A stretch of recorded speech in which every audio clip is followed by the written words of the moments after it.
Hai guys, perkenalkan nama saya Asri Deviana Veronica Borusyalagan. Saya dari Fakultas Vkom. Di siang hari ini, saya mau jelasin 5 teori komunikasi kelompok beserta contohnya. 1. Teori keseimbangan.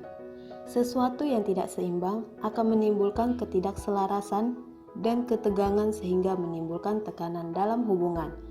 Contohnya, A tergabung dalam suatu kelompok kecil.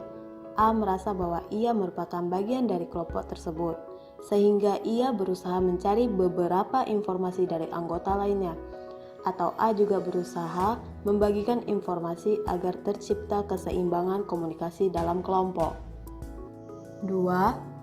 Teori perbandingan sosial, yaitu komunikasi kelompok ada karena terdapat kebutuhan beberapa individu dalam membandingkan pendapat, sikap, keyakinan, dan kemampuan suatu individu dengan individu lain.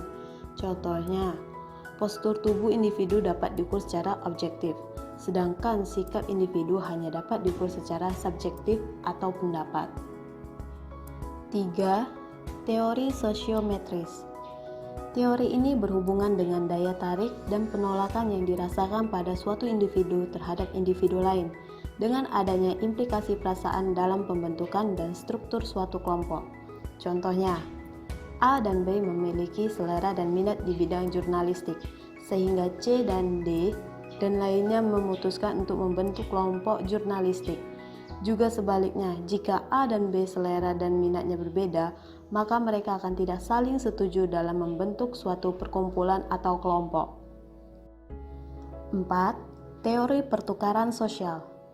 Teori pandangan individu yang mengerti tentang sikap kelompok dengan melihat dari hubungan antar individu, sehingga dapat dikatakan bahwa interaksi individu dapat dipahami dalam situasi yang akan diterima agar mendapatkan respon dari beberapa individu selama interaksi sosial berlangsung.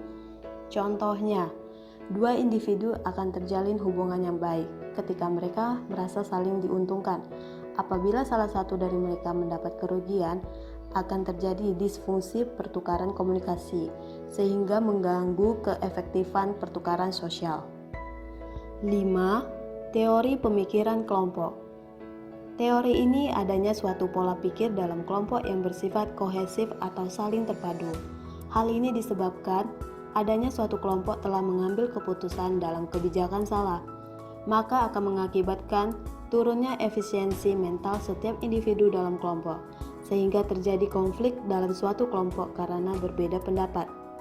Contohnya, seorang yang bernama A merupakan ketua dari sebuah kelompok yang berjumlah 8 orang.